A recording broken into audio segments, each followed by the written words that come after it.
Aujourd'hui, nous allons parler de ces trois nouvelles concernant la crypto-monnaie Floki Inu.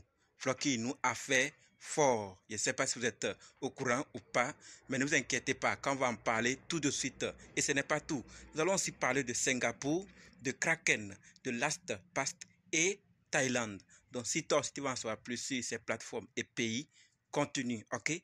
Salut.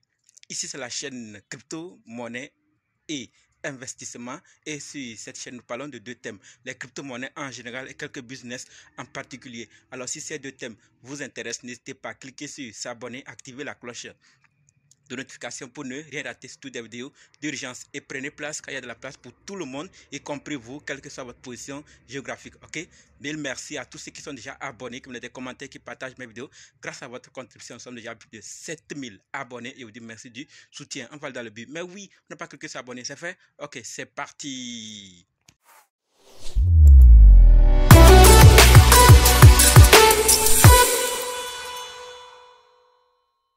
Alors, si toi qui me suis actuellement, tu veux savoir comment analyser une crypto-monnaie, comment acheter une crypto-monnaie, comment vendre une crypto-monnaie, comment sécuriser une crypto-monnaie, alors sache que tu es au très bon endroit, car il y a une formation disponible qui peut t'aider à le faire toi-même, sans l'aide de personne. Bref, être indépendant. Donc, quels que soient les cas, si vous êtes débutant ou ancien, si vous êtes intéressé, préparez juste un budget de 20 000 francs CFA ou 35 $ ou 30 € et dites simplement, je veux ta formation.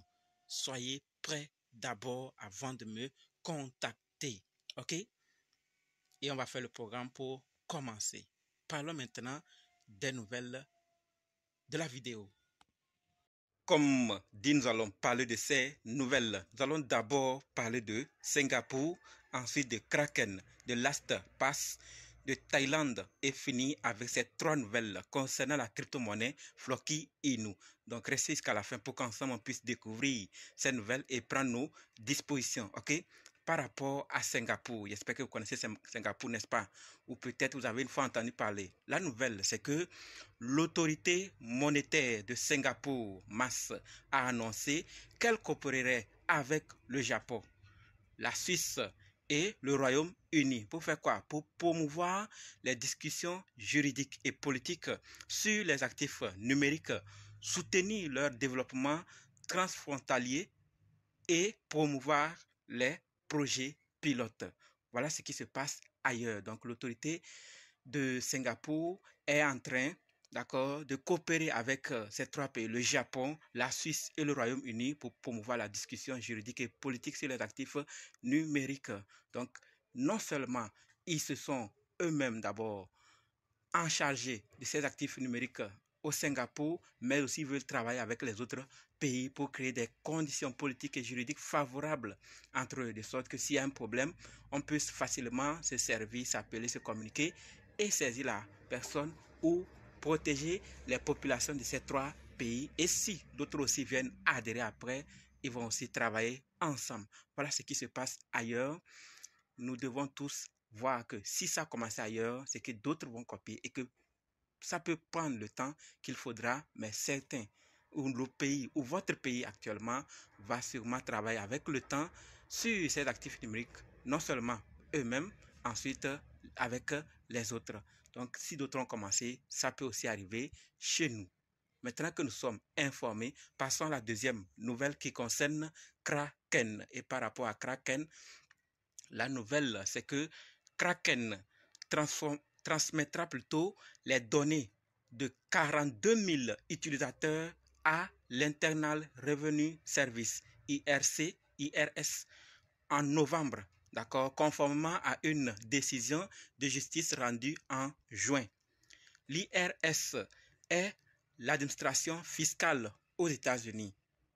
Les données concernant seulement les utilisateurs de Kraken aux États-Unis dont les transactions dépassent 20 000 $ de 2016 à 2020. Donc ce n'est pas tout le monde. Donc c'est entre 2016 et 2020. Ceux qui ont fait des transactions qui dépassent 20 000 $, c'est leur données qu'on va envoyer. Donc 42 000, les données de 42 000 utilisateurs qu'on va envoyer à IRS pour vérifier certaines choses comme ils se sont déjà entendus, comme on le dit ici, conformément à une décision de justice rendue en juin. Donc, c'était déjà fait, c'était déjà décidé. Quand on a besoin des données de tel utilisateur, de telle date à telle année, envoyez-nous. Donc, c'est déjà fait. Ils vont envoyer les 42 000 utilisateurs en novembre.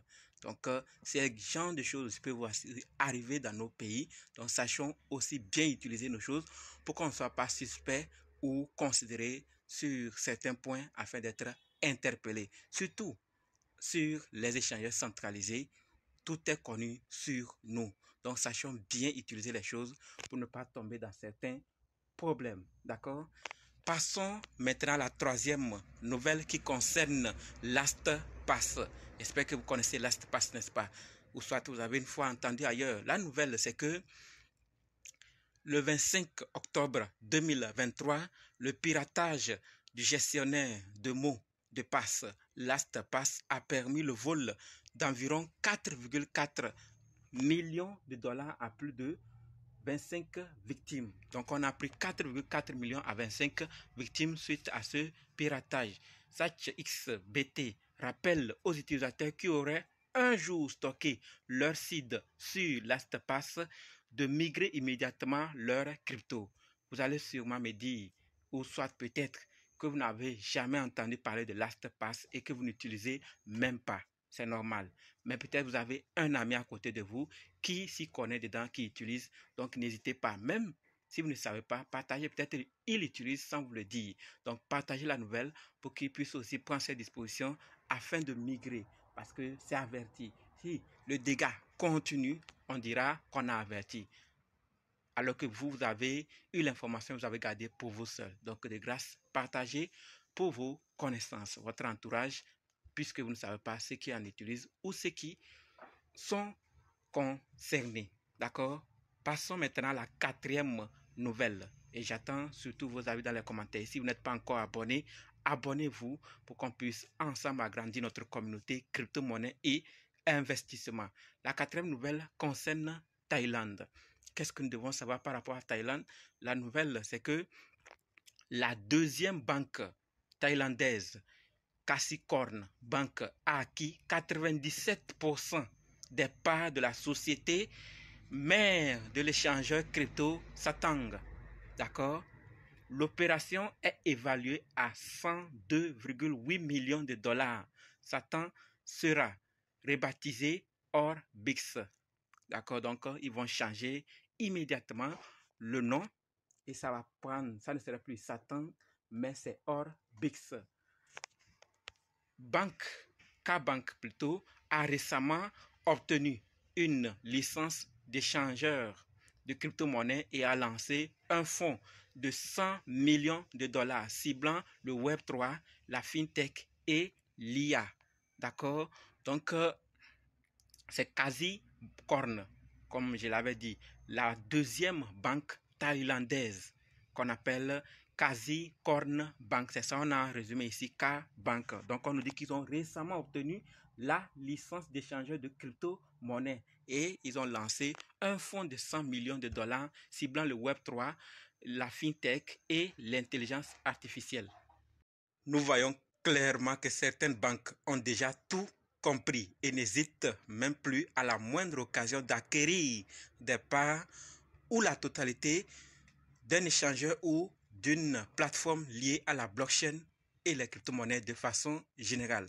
Il y a d'autres banques qui hésitent encore, mais c'est une question de temps pour qu'ils puissent rejoindre les autres groupes, car avec le temps, ils observeront la diminution des transactions ou de certains de leurs clients parce qu'ils préfèrent aller vers des banques qui acceptent des crypto-monnaies ou qui travaillent bien avec la blockchain et les crypto-monnaies. Donc, ne soyez pas surpris qu'un jour, votre banque préférée commence à travailler avec la blockchain et les crypto-monnaies.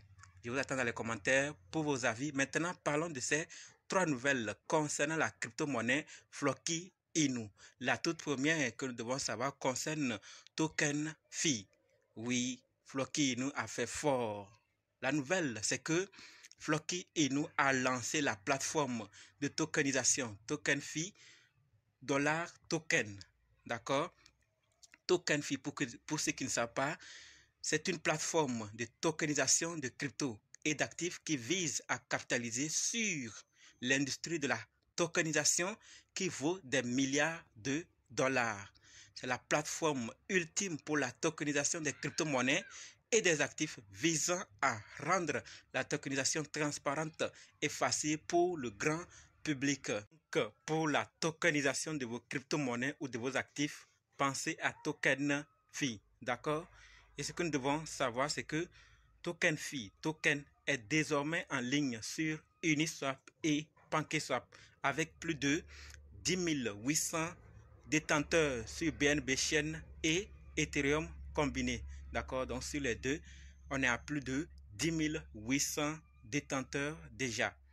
Floki Inu met en garde contre les fausses listings de tokens sur les bourses alors que l'enthousiasme monte après l'annonce hier de la plateforme TokenFi. Donc faites beaucoup attention. Je vais laisser les détails sur TokenFi dans le groupe Telegram, WhatsApp, Facebook. Les liens sont dans la description. Rejoignez et ayez les vrais liens concernant ce token. D'accord? TokenFi, token. Donc c'est là que je vais laisser tout, ou soit dans la description. Vérifiez s'il n'y a pas dans la description, vous allez dans le groupe Telegram ou WhatsApp. Les liens sont juste dans la description également. D'accord? Maintenant que nous sommes informés de la TokenFi lancée par Floki Inu, passons maintenant à la deuxième qui concerne le staking. Je ne sais pas si vous êtes au courant ou pas, mais Floki a mis en ligne leur site de staking. D'accord? Donc Floki, ils nous ont mis en ligne sur leur page officielle de staking, staking.floki.com. Donc si vous voulez vraiment faire le staking sur Floki, alors pensez à ce lien. L'équipe nous dit clairement, veuillez noter que cette page est sur le nom de domaine floki.com. Les fraudeurs sont à l'afflux et sont prêts à profiter des utilisateurs sans méfiance. Nous n'hébergerons aucun jalonnement sur aucun autre site web, à l'exception du site web floki.com. Donc tout ça, c'est sur floki.com qui a sa staking.floki.com est sur floki.com. Si vous trouvez ça ailleurs, c'est du faux. D'accord? Actuellement, Floki Staking dépasse 41 millions de dollars en TVL. Lancé il y a seulement quelques jours, mais à plus de 41 millions de dollars. Floki franchit une étape remarquable en moins de 48 heures depuis le lancement du programme de staking de Floki. Donc, vous pouvez faire un tour pour plus de détails. Donc, vous allez faire 3 mois, vous allez faire 1 an, 2 ans, 4 ans si vous voulez. Mais si au cours du staking, vous voulez sortir, d'accord, vous voulez vous désengager, vous ne voulez plus continuer, vous pouvez sortir. Mais les frais pour ressortir sont plus énormes. Ceci pour permettre aux gens de staker longtemps, d'accord, et d'atteindre la période prévue. Donc, c'est 3 mois. On met ces critères-là pour vous permettre d'arriver les 3 mois. Donc, si vous êtes intéressé, je vais laisser aussi les détails dans le groupe Telegram, WhatsApp, Facebook. Les liens sont juste dans la description. Maintenant, terminons avec la troisième nouvelle qui concerne la visibilité de Floki au championnat. Ce que nous devons savoir, c'est que les championnats WTTF, Rank, Heart battent leur plein. D'accord? Floki et TokenFi sont mis en évidence tout au long de l'événement, bénéficiant d'une exposition auprès de plus de 120 millions de téléspectateurs dans 189 pays. D'accord? Avec des jours de match quotidiens, l'événement se déroulera jusqu'au 5 novembre 2023. Donc, durant cette période, Floki et TokenFi seront visibles aux yeux de 120 millions de téléspectateurs. Vous imaginez ce qui pourrait se passer. Donc, ceux qui n'en savent pas plus vont se renseigner et sûrement Floki va acquérir de nouveaux utilisateurs ou investisseurs plutôt. Vous voyez? Donc, c'est ce que je voulais partager avec vous dans cette vidéo. Nous avons parlé de TokenFi, de staking et de leur visibilité au championnat. Qu'est-ce que vous pensez de Floki Et nous, on se donne rendez-vous maintenant dans d'autres vidéos et dans les commentaires. N'oubliez pas de nous rejoindre sur Telegram, WhatsApp, Facebook. Les liens sont dans la description. Et pour ceux qui sont prêts pour la formation, dites simplement, je suis prêt, je veux votre formation. OK? Merci.